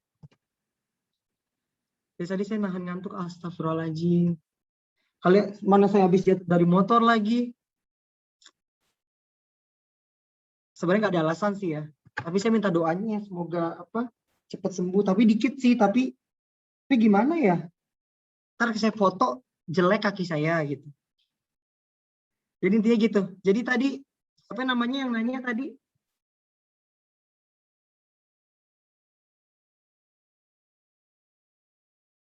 Tadi yang nanya siapa? Tergantung posisi ya. Ya Pak. Oke. Makasih Pak. Oke, sama-sama. Nah, ini bedanya ya. Kalau tadi, saya lanjutin dulu, saya ulang lagi. Tanggal 1 Maret, kita udah tahu present value-nya 271.07.023. Maka, ketika kita melakukan jurnal, nah ini forward contract loss-nya, forward contract liabilities-nya ini harus kita eliminasi. Karena nilai kontrak forward kita sekarang sudah menjadi aset. Karena tadi kenapa? Present value kita untung 2471.023. Jadi kita harus mempresent value-kan nilai present value tersebutlah yang menjadi dasar perhitungan atau dasar pada saat kita mau mengetahui apakah forward contract ini di posisi liabilitas atau posisi aset. Gitu ya. Terus tanggal 30 Juni turun lagi. Jadi berapa? 290. Pak, kenapa sih bukan dilihat dari 295 dikurangi 290? Ingat, pada saat kontrak di awal kan kita 300, maka kontrak forward kan gitu ya, current forward gitu ya, dikurangi dengan kontrak forward kita berarti berapa? Di sini kan selisihnya adalah berarti 10 ya, kontrak forward awalnya adalah 300. Berarti 10 dikali dengan 100.000 hasilnya adalah 1 juta. Ingat, dari 30 Juni ke 30 September tinggal 3 bulan lagi. Maka menghasilkan 970. Nah, ini kita harus lihat. 970 ini adalah akumulasi dari 30 Maret tadi sampai dengan 30 Juni. Maka kita nggak boleh menjurnal 970. Enggak, kita harus lihat selisihnya. Gitu. Kalau di sini loss lagi, berarti kita tutup forward kontrak A-nya. Jadi kalau misalkan di sini posisinya loss, ya, posisinya present value-nya minus misalkan ya. Maka kalau kita posisinya minus atau kita sebut dengan liabilities, maka nanti forward contract asetnya bakal dikreditkan. Tapi karena di sini sama-sama aset, maka tinggal dicari selisihnya. Itu yang harus kalian pahami di situ dulu.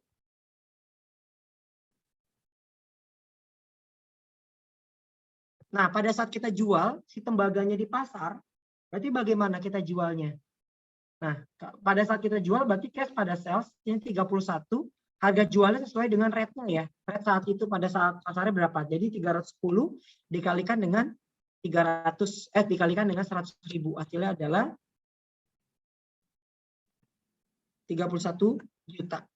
COGS pada inventory dilihat dari harga COGS-nya di 289 harga awalnya.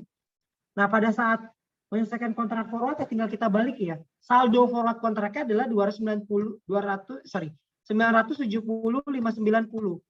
Ingat. Nah, terus di sini kenapa kita balik si sales-nya sini pada cash-nya? Karena ingat pada saat tadi kita beli kontrak forward-nya ini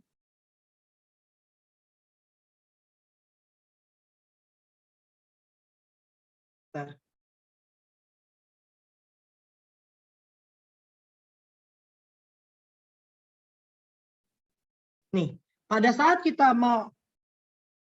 tadi kita ada mengakui penjualan terkait dengan si forward kontrak ini, kita kan harus ada pengakuan terkait dengan salesnya juga ya. Maka berapa tadi sisanya? Berarti 1 juta kan? Kita kan 10 dikalikan dengan si 100.000 tersebut, maka 1 juta. Nah, di sini kita juga mengeliminasi akun other comprehensive income sebesar 970.590. Jadi pada saat kita menyelesaikan kontrak forward, kita harus mengeliminasi forward kontraknya dan juga kita harus mengeliminasi terkait dengan pound sterling tersebut ya.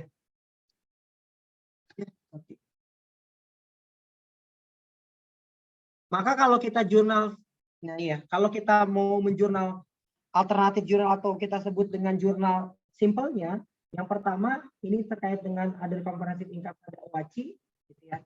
Senilai 1.970.590 ini dapat dari 970 ditambah dengan 1 juta, gitu ya. Terus cash pada sales 31, COGS pada inventory, forward kontrak pada cash tadi ya 1 juta tersebut ya kita belikan forward kontrak pada cash dan sales pada OCI. Nah ini sales pada OCI ini terkait dengan kita menutup akun OCI-nya yang 1 juta tersebut ya. Karena forward kontraknya ini sudah termasuk dari yang 1 juta.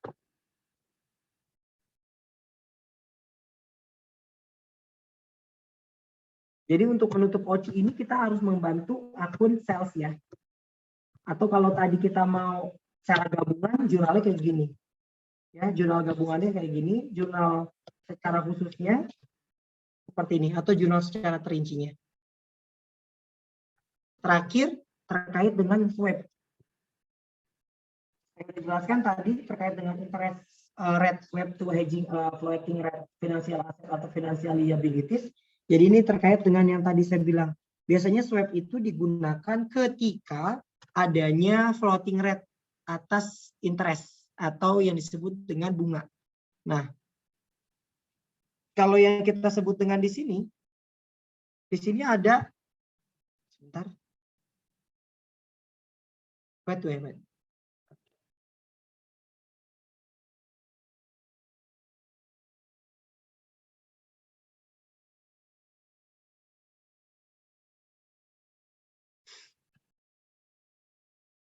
Nah, tanggal 1 Januari 2009, X meminjam 200.000 US dollar ke PT ABC.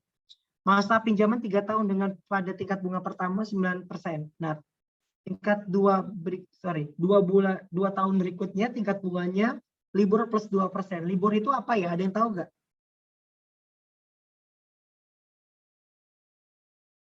Ini singkatan sih sebenarnya. Kalau nggak salah ya, LIBOR itu adalah London Interbank Overrate apa gitu? Overrate rate ya. London Interbank of rate. Jadi ini adalah suku bunga rata-rata yang ditawarkan sama bank-bank London. Kenapa kita pakai demikian? Karena ini kita bukunya adalah CDIB. Kalau kita menggunakannya adalah suku bunga Bank Indonesia ya. London Interbank of Rate ya. Plus 2% yang ditentukan pada akhir tahun untuk tahun pertama.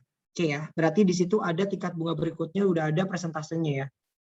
Nah, jadi tingkat bunga libur pada akhir 2019 akan digunakan untuk tahun 2010. Jadi nanti 2009 akan digunakan untuk tahun 2010, berikut juga untuk 2010 plus 2% untuk digunakan untuk tahun 2011 gitu.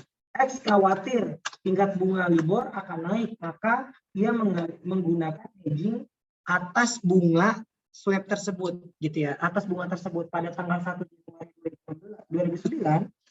X mengikat kontrak pay fix receive variable interest rate swap. Jadi dia sini akan membayar bunganya fix gitu ya. Jadi bunganya fix itu berapa, dia maunya 9% nanti ya. Jadi nanti dengan Y untuk pembayaran bunga tahun kedua dan tingkat tahun 3. X akan X akan membayar tingkat bunga tetap 9% kepada Y. Jadi nanti ketika bunganya naik atau turun, si Y inilah yang akan membayarkan LIBOR plus 2%. Si X-nya ini akan tetap membayarnya 9% aja. Jadi selisihnya tersebut baik itu lebih atau kurang, nanti itu biarkan si LIBOR atau si Y-nya ini gitu ya. Si Y ini yang akan mengikuti bunga LIBOR plus 2%. Nah, kontrak akan diselesaikan secara net. Berarti yang pertama kita harus lihat dulu di sini. Tingkat bunga LIBOR untuk tahun 2009 adalah 6,5%. Maka kan tadi 6,5 plus 2% adalah 8,5%. Maka 8,5% dikalikan dengan 200.000 US dollar adalah 17%. Berarti 17% ya. Sedangkan nantinya kita akan membayarnya kan 9% ya. Berarti 9% itu berarti 18 dolar ya. 18.000 US dollar ya. Maka nanti akan ada jurnal tambahan. Nah, intinya di situ dulu. Nah, karena X membeli kontrak dengan Y dan harus membayarkan 9%, maka ia harus memiliki kewajiban. Nah, tadi ya, kewajiban derivatif sebesar 0,5. Kenapa harus memiliki kewajiban? Karena bunganya naik gitu loh. Kalau bunganya naik, maka otomatis kita memiliki liabilitas. Maka berapa di sini? 0,5 dikalikan dengan 200. Ini untuk tahun yang pertama ya. Dengan demikian kalau kita nanti untuk tahun kedua dan tahun ketiga, maka nanti kita harus kalikan dengan berapa? Dikalikan dengan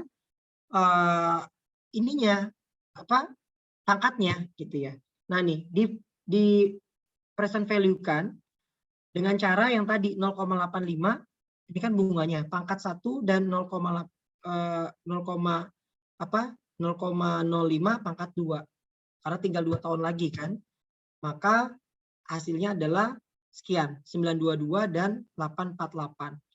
Nah, di sini kita bisa lihat lagi per tanggal 31 Desember bunganya 7,5. Berarti di sini adalah naik kan bunganya jadi 9,2. Karena di sini bunganya naik, maka nanti akan menjadi tagihan derivatif aset.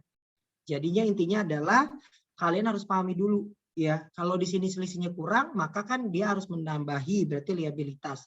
Kalau di sini selisihnya lebih, maka di sini memiliki tagihan aset. Nah, nih hasilnya adalah dengan demikian sama aja ya. Berarti di tahun ketiga nanti di tahun 2010 nanti dia akan mencatat 500 gitu ya dibagi dengan 0,9,25. Nah, ini dapat dari 9,25%. Dipangkatkan 1 hasilnya adalah 2458. Maka yang pertama kalau kita lakukan jurnal yang pertama adalah untuk mencatat adanya utang. Berarti utang kita adalah cash pada loan payable senilai 200. Yang kedua terkait dengan interest expense tadi ya. Pada saat tahun pertama kan kita bayarnya sama ya. 18.000. Kenapa? Karena tahun pertama kita bayar langsung ke BCA. 18.000 berarti 9% dikalikan dengan 200 berarti adalah 18.000. Nah, untuk yang mencatat derivatif gitu ya. Yang harus kalian lakukan di tanggal 31 Desember, karena tadi kita sudah menggunakannya si swap ini untuk melindungi nilai kita, Berarti berapa sih kita ngakui di awal? Kita ngakui di awal dulu. Berarti yang awal kita adalah di tahun pertama sampai dengan tahun ketiga gitu ya. Tahun kedua, tahun ketiga, maka hasilnya 922 ditambah dengan 848. Menghasilkan hasilnya adalah 1770. Nah, ini untuk di 31 Desember. Karena tadi kita udah ngikat kontrak untuk swap tersebut ya. Nah, pada tanggal 31 Desember tinggal nanti kita kurangi aja dari other comprehensive income-nya. Atau kita akan menambah dari other comprehensive income-nya. Nah, yang pertama, tanggal 31 Desember kita bayar bunga. Bunganya adalah 17%. Yang kita bayarkan, yang pada saat kita bayar ke BCA kan tadi kan adalah berarti kan adalah 8,5%. Tapi karena kita memiliki kewajiban kita akan bayar 9%, maka kita harus bayar dulu juga yang interest expense pada cash. Senilai adalah 1.000. Karena kenapa? Tadi kita udah mematok bunga kita adalah 9%. Oke ya. Terus di sini untuk swap liabilitas yang pertama 1770 ini didapat dari karena harga tadi kita kurang kan 0,5 kan swap di tahun 2009 ke 2010. Terus hasilnya adalah di tahun kedua dan tahun ketiga hasilnya adalah 0,5 kan dari labornya adalah berarti kan 6,5% ditambah 2% hasilnya 8,5%. Sedangkan bunga yang harus kita bayar adalah 9%, maka muncul liabilitas. Sedangkan yang kedua ini bakal muncul aset. Kenapa? Karena bunga labornya 7,5% ditambah dengan 2%, berarti kan 9,5%. 9,25%. Berarti kan harus ada untung di sini. Atau dengan kata lain akan dapat aset senilai berapa? 458. Maka nanti ada comprehensive income-nya akan mengurangi sebesar 2227. Nanti swap L-nya itu akan hangus diganti dengan si aset. Nah, pada saat bunga labor 7,5% di tahun ketiga di sini ya, di 2010, berarti kan kita akan pakai di tahun 2011 gitu ya. Tadi ingat ya, suku bunga labor 2010 akan digunakan tahun 2011. Pada tahun 2011 ternyata bunga labornya 7,5%. Maka bunga labor tersebut melebihi bunga yang ada kita tetapkan 9%. Maka walaupun kita bayarnya 18.500 ya, kita hanya bayar tetap 18.000. Jadi 500 ini akan ditalangi sama si Y. Jadi nanti kita akan dapat cash pada interest expense sebesar 500. Nah, 500 ini yang akan didapat dari si Y. Intinya gitu.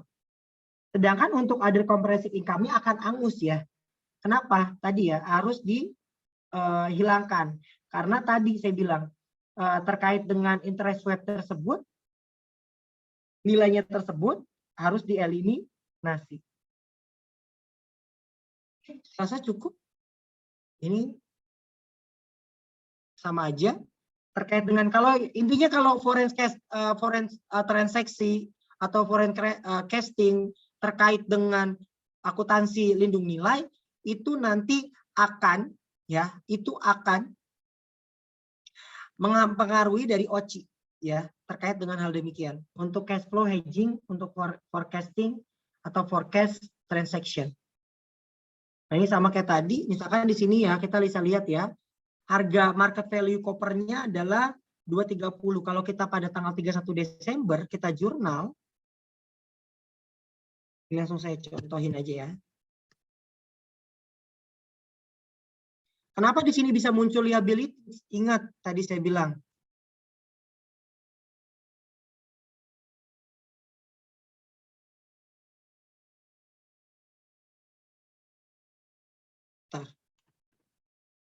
Pada saat kita meng-lock kontrak 230, sekarang kontraknya naik menjadi 230, 220 jadi 230. Maka kita akan muncul liabilities atas kontrak tersebut. Ya, nih. Jadi anticipate product sell copper in the 1 years, ya gitu kan. Intinya adalah dia akan antisipasi untuk produksi dan penjualan si copper untuk 1 tahun ke depan. Di mana cost-nya adalah 2 juta pound sterling.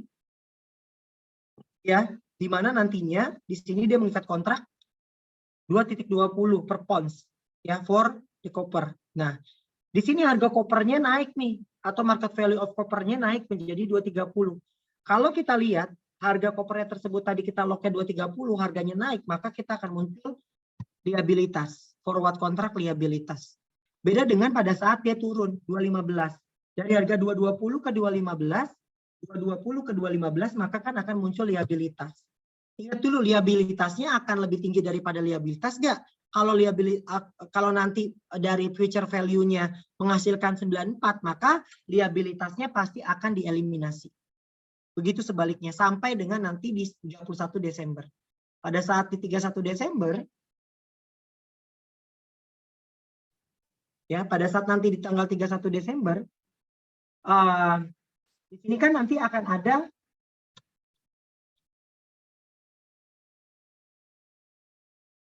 September, sorry.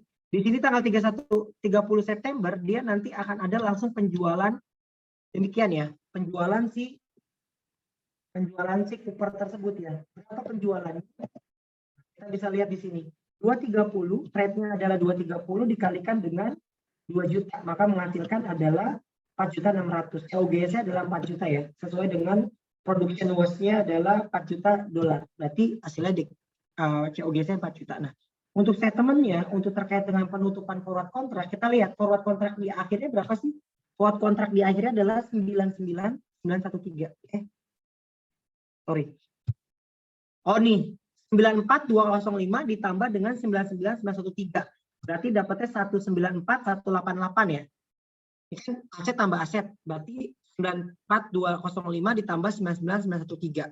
Maka menghasilkan demikian. Nah, sales pada cash-nya ini 200 didapat dari pada saat si forward kontrak tersebut terbentuk. Ya, berarti intinya adalah pada saat dia membeli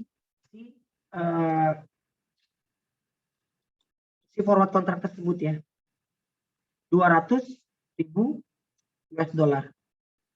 Ini harus dieliminasi.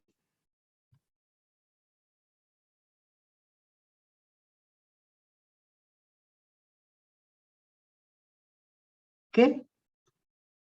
Cukup. Jadi yang kalian harus perhatikan adalah bagaimana cara membedakan di posisi aset dan posisi liabilitas untuk forecast transaction. Untuk selebihnya ini nanti sama aja terkait dengan hedging. Jadi kalau hedging itu intinya adalah nanti ada instrumen dan ada item. Biasanya sekali lagi ya 90% item dan instrumen tersebut harus saling melindungi. Kalau itemnya untung maka instrumennya rugi. Gitu. Begitu sebaliknya. Absen dulu mungkin. Nyalakan dulu kamera boleh? Sudah belum? Catami ya? Ya Pak. Ya kita lihat teman-teman. 1, senyum dulu semuanya. 1, 2, 3.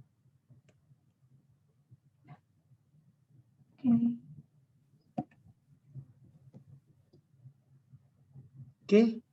Udah dikirim Pak. Cepat amat. Lagi nggak Pak? Udah cukup. Saya lagi agak-agak bad mood soalnya. Jadi percuma mau seapapun tetap jelek. Mau Furi ada? Saya Pak. Oke, di sini belum absen soalnya. Nggak bisa Pak.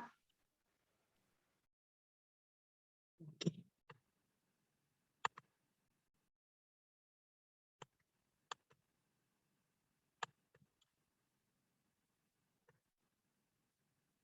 Gimana KTTA-nya?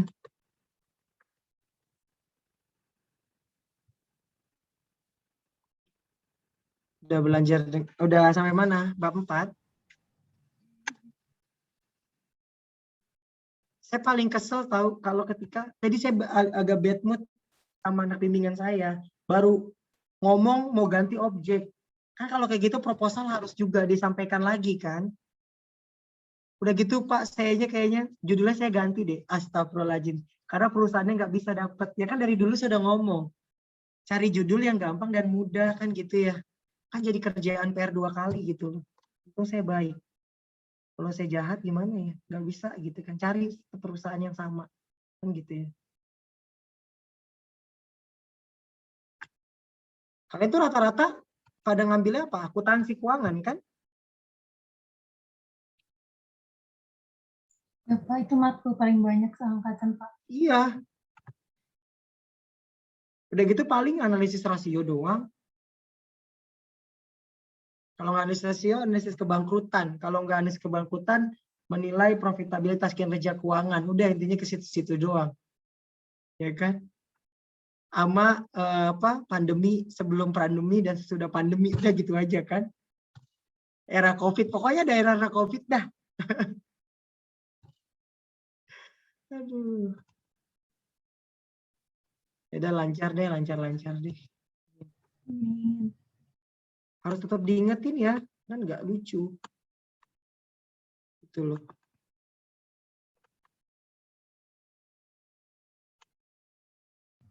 Oh iya Pak, tadi teman-teman bilang mau minta presentasi yang barusan, PowerPoint yang barusan. Oke, nanti ini saya kasih kok. Terima kasih Pak.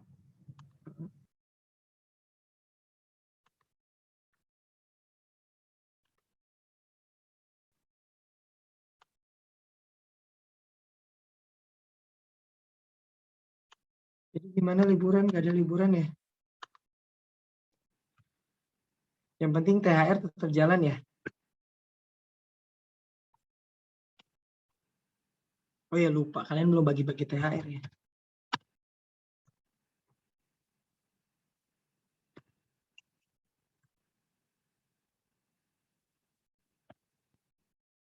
Oke, saya rasa cukup ya.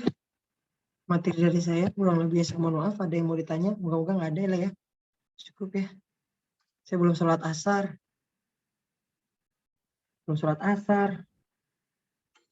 Belum nunggu macet nih. Saya bisa sampai jam 7 malam tahu nih kalau pulang jam segini. Resiko. Ada lagi yang mau ditanya? Boleh, silakan. Alfiza, gimana Alfiza? Dicoba dipahamin lagi, Pak. Dipahami lagi aja ya. Ya coba nanti, ya intinya adalah pada saat UTS kerjain aja dulu ya semuanya ya. Bisa atau enggak kerjain dulu lah ya. Ya biar ada, ya intinya adalah, udah kali nggak usah di recording.